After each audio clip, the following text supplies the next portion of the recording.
Himalaya.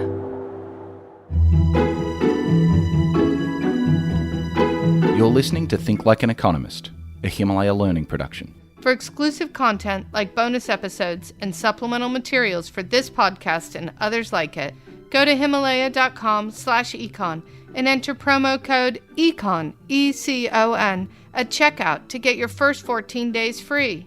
It's time To think like an economist.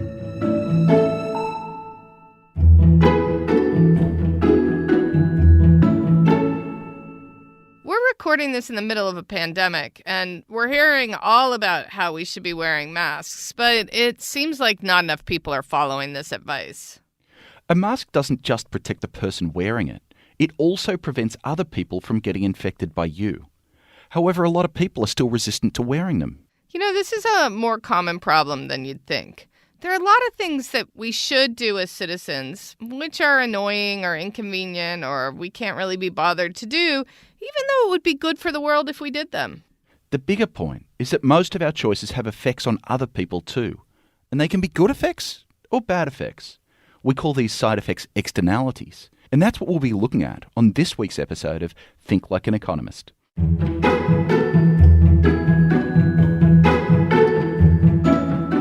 I'm Justin Wolfers. And I'm Betsey Stevenson, and we're teaching you the super tools of economics to help you make the best decisions possible. Nastaran Tavakoli-Far is with us today. So this issue of mask wearing is huge whenever there's a highly contagious airborne disease like COVID. It's also a very effective... Himalaya.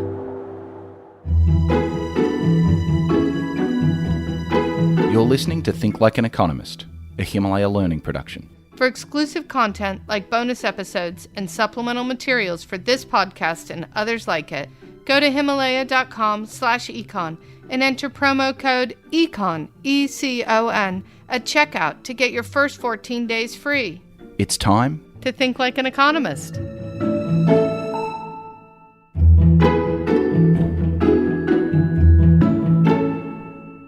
We're recording this in the middle of a pandemic, and we're hearing all about how we should be wearing masks, but it seems like not enough people are following this advice.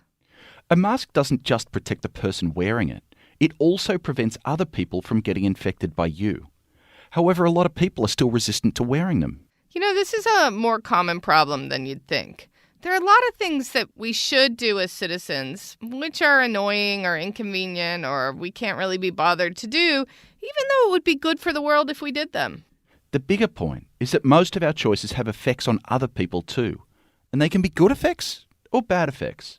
We call these side effects externalities, and that's what we'll be looking at on this week's episode of Think Like an Economist.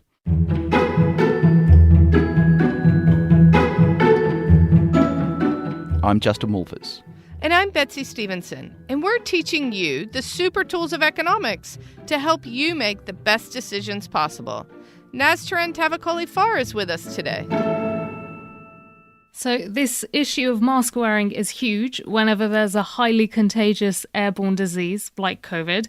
It's also a very effective way to understand externalities, which also come up a lot when we talk about climate change and pollution and matters to do with the environment more generally.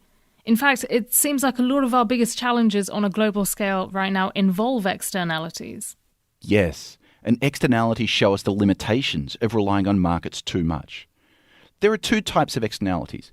Positive externalities are activities where other people benefit from you taking some action. Mask wearing is a great example. If I wear a mask, not only am I less likely to catch COVID-19, but I'm also reducing the risk of passing the virus on to other people if I indeed have it. Vaccines can act similarly, making you less likely to pass along a disease to others. We also have negative externalities, which are activities which impose costs on other people. The biggest example is pollution, because our use of carbon is contributing to climate change, and that big cost is being ignored by most people when they go to make individual daily decisions. You know, to personalize it a bit, whenever you drive, your car releases emissions which pollute the atmosphere and contribute to climate change. So your choices contribute to climate change, and externalities seem to be especially important when it comes to the environment. The problem with externalities is that because other people either benefit or suffer from our activities, we don't usually consider the impact on them as much. Or sometimes we may underestimate this impact or not even be aware of it in the first place. Therefore, we end up making decisions which may work for us, but which aren't the best for everyone else. Remember, the rational rule states that we should do something or buy something if the marginal benefit is more than the marginal cost. Well, what we really should consider is if the marginal benefit to society as a whole is bigger than the marginal cost to society as a whole. Economists call this idea marginal social benefits and marginal social costs. Adding the word social is a reminder to take the full set of costs and benefits, including those that accrue to others, into account as well. Now, let's dig in to see how we can make decisions where the marginal social benefit is more than the marginal social cost. Let's start with positive externalities, and let's stick to mask wearing. So a lot of us are wearing masks when we go out and about, but they're pretty uncomfortable and they're a nuisance to remember to carry around. But I guess some people find that keeping safe isn't worth the hassle of wearing a mask. Yes, and that's the problem, in that they tend to focus on the costs and benefits that they face or their friends face and ignore at least some of the benefits to others.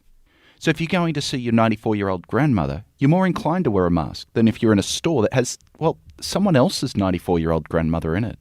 Now, you'll remember from the rational rule that we'll buy something, or in this case do something, if the marginal benefit is more than, or at least the same as, the marginal cost. So everyone else benefits, for example, from Justin wearing a mask. And if he doesn't wear a mask, he increases the risks of other people getting the virus if he were infected. So society also faces costs and benefits that are based on Justin's decision to wear a mask. And the problem is that when Justin is deciding if he should wear a mask, he's only thinking about the costs and benefits for him, rather than for everyone else too. Let's be fair, I'm not a total jerk. I care about other people. But it's hard to care about everyone with the same intensity that you care about yourself. The more that people actually do care about other people, the more likely they are to do what's best for society. But it takes a saint to put the same weight on 8 billion other people on the planet as you do on yourself. That's really important. Basically, we should all be thinking of the marginal social costs and the marginal social benefits when we're deciding whether we should wear a mask, but that can be hard for everyone to do. Yeah, the result is that there are folks out there who choose not to wear a mask who would if they were fully considering the benefits to others.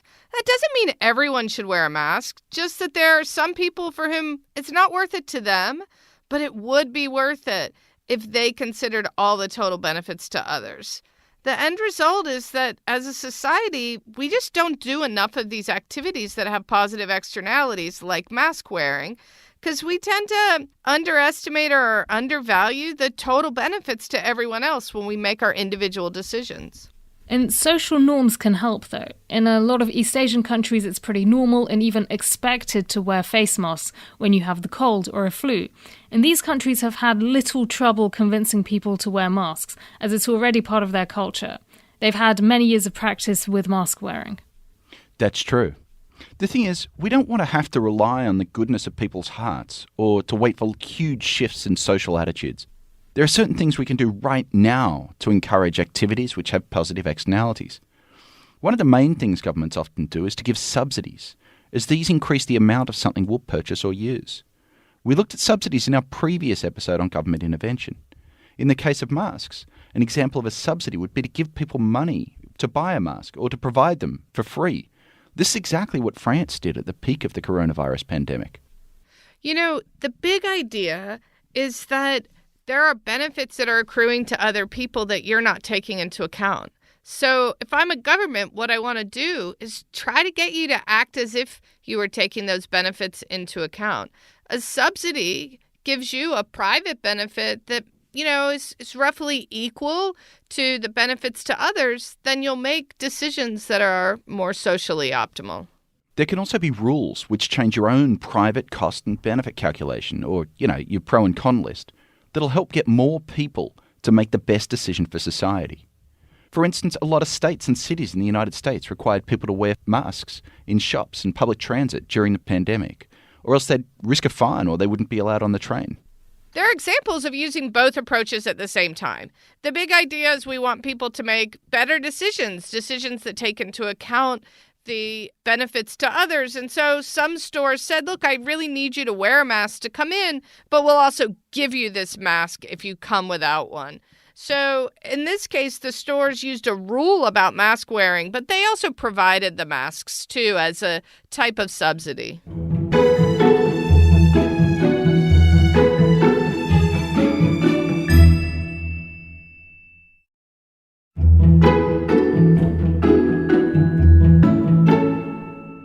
We also have negative externalities, which is when other people suffer due to something we do or consume.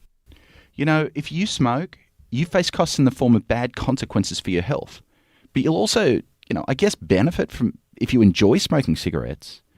But society as a whole suffers a whole lot more. First off, strangers have to breathe in your smoke if you're in a public place, and they can get seriously ill and even develop cancer as a result of your cigarette smoking. Second, smoking is bad for your health. If you get ill, well, you'll need health care, so all taxpayers might have to pay to deal with the health consequences you'll pay due to your decision to smoke. This is tax money that could be spent helping other people. Also, a lot of environmental issues are about negative externalities. We mentioned driving and how exhaust fumes lead to climate change. Yes, the thing is, if I'm driving my car here in Ann Arbor, Michigan, well, the exhaust fumes will not only be bad for the air quality in Ann Arbor, but for the whole of Michigan, even the whole of the United States and the entire planet, too. Yes, because we don't have barriers in the sky which keep car emissions confined to a small area. Yeah, so the problem with negative externalities is that we don't fully account for the costs of our actions on others. Therefore, we often engage too much in activities which have negative externalities. We need to use strategies which will decrease our demand for such products and activities. Strategies that help us face the costs that the planet is facing. So I'm thinking of some ways to get us there. Cigarettes are taxed heavily in many countries, and if you tax something, you end up with less of it. So taxes tend to reduce consumption. Also, a lot of countries have banned smoking in public places to deal with the negative externality of non-smokers having to breathe in secondhand smoke and risk illness. Ireland got there first, and they banned smoking in workplaces in 2004. We have pretty strict rules about smoking indoors in Australia too. And bans exist in Spain, Turkey, Canada, and many other countries. But to keep track, so far we've talked about two ways to deal with negative externalities. You can tax the bad things, you can ban the bad things. So in effect, rules and regulations exist to limit activities with negative externalities. We keep mentioning the environment. The science is clear that carbon emissions contribute to climate change. Most economists think we should deal with climate change by putting a price on the negative externality, which is carbon. By putting a price on carbon, we then take it into account when we make our everyday decisions, like if we should drive. The idea about pricing carbon is it causes people to take account of the cost of carbon on the environment.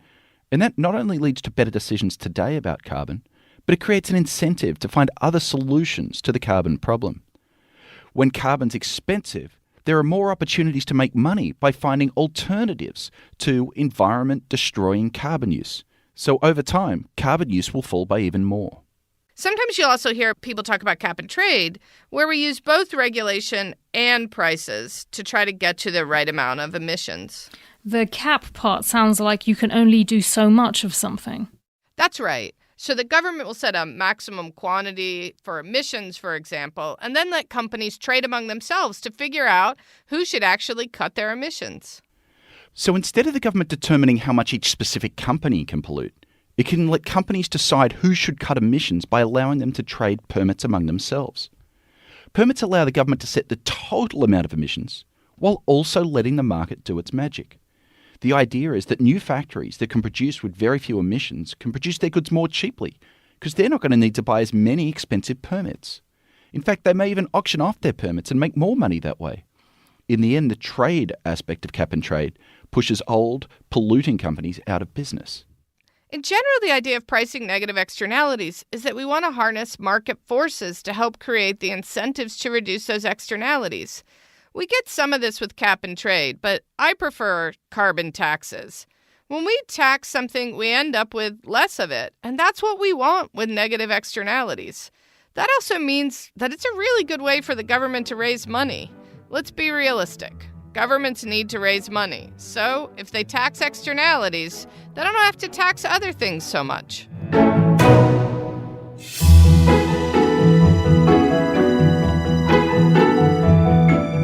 So externalities seem to mean that the market doesn't always get us to the right outcome because people don't pay enough attention to the effects of their actions on others.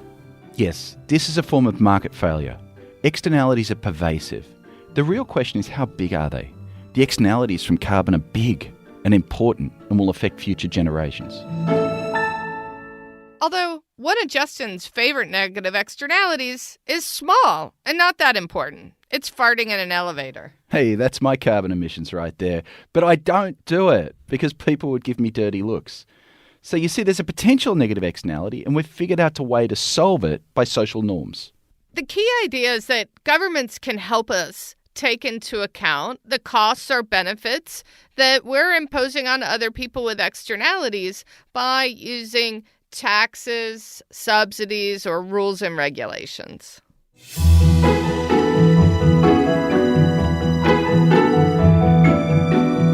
So what can we think about to really understand this concept of externalities? Over the next few days, just think about each decision you make and the many different ways in which your actions affect others. And think about whether you would make a different decision if you were taking into account the full set of costs or benefits that you're having on other people. And then, think about the role that government or society is playing in trying to push you to make better decisions for everybody. Betsey, Justin, I'm gonna see how my actions impact everyone else the next few days. Well, for us, it's always a positive externality being with you, Naz. Thank you. Hey, Justin, remember not to fart in an elevator this week. I don't! It's an example, a teaching example.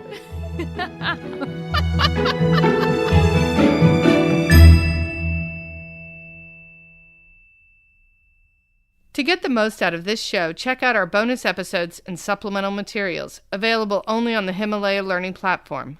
Himalaya Learning provides bite-sized courses from world-class thinkers and industry experts such as Arianna Huffington, Malcolm Gladwell, Tim Ferriss, and more for you to enjoy in the app on the go. Go to Himalaya.com/econ and enter promo code ECON, ECON, at checkout for your first 14 days free. It's time to think like an economist.